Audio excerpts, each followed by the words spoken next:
Pulang sekolah dan akan pulang menuju kosnya dia. Saat itu dia menuju ke Jalan Riau yang memang gangnya itu sepi gitu ya. Ya memang arah ke kosannya Noven ini sangat sepi. Jarang sekali ada aktivitas apalagi di jam-jam tertentu. Di saat itu Noven tuh memilih jalur atau gang yang sepi banget yang biasanya dia tidak lewat jalur itu. Dia itu punya jalur alternatif yang lain. Nah tapi entah kenapa di hari itu dia memilih jalan yang sepi tersebut.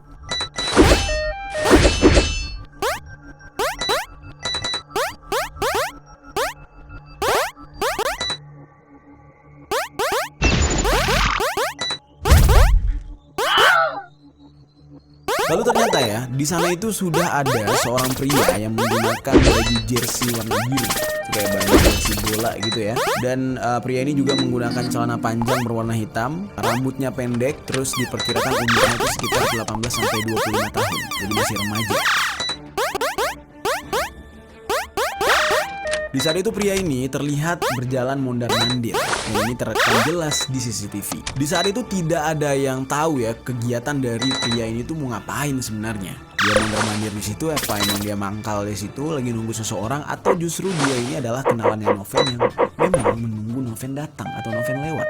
Menurut informasi dari warga sekitar, terutama dari cerita penjaga kos gitu ya, memang di beberapa hari sebelumnya pria yang menggunakan jersey biru ini sempat terlihat mondar-mandir di area kos tersebut. Dia juga sempat mencurigai nih pria ini siapa gitu, ngapain dia mondar-mandir di situ. Dan bahkan ada salah satu petugas keamanan di daerah tersebut itu sempat melihat juga nih pria mondar-mandir dan bahkan sempat menanyakan gitu ngapain di situ. Nah, namun si pria ini tetap bersikap santai agar tidak mencurigakan.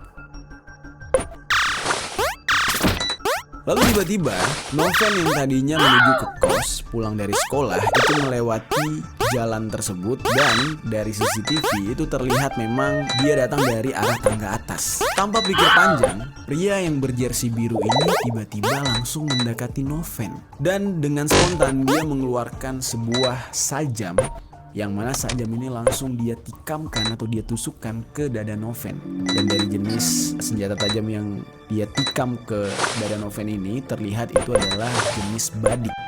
Jadi badik ini kayak senjata tajam asal Sulawesi gitu kan. Sajam ini langsung menusuk dada bagian kiri dari Noven dan itu benar-benar tertusuk tertancap dalam. Bahkan baju sekolahnya Noven itu langsung bersimbah darah di saat itu.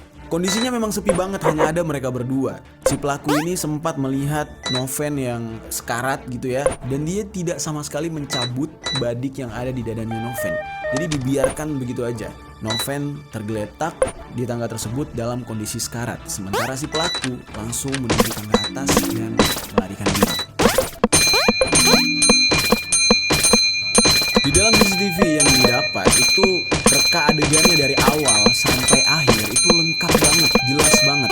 Dan bahkan kalau kita lihat ya dari bentuk wajah si pelaku juga ya sebenarnya bisa dikenali gitu ya. Nah, tetapi entah kenapa di dalam kasus ini justru dikatakan wajah pelaku ini tidak bisa dikenali dan tidak ada orang di sekitar situ yang merasa mengenali wajah tersebut. Nah, hal inilah yang membuat kasus ini akhirnya sulit terungkap.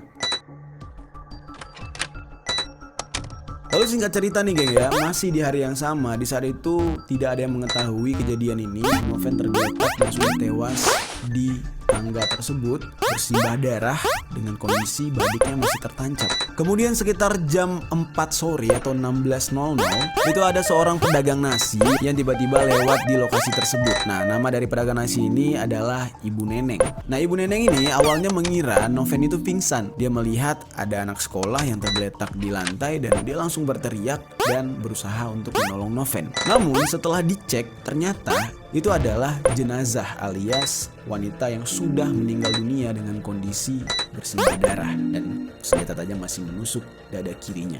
Langsung di detik itu juga Ibu Neneng ini berteriak. Semua warga akhirnya berkumpul dan shock banget melihat kejadian ini dan langsung mencari tahu kejadian sebenarnya kenapa. Dan kebetulan di sekitar itu ada rumah yang memasang CCTV.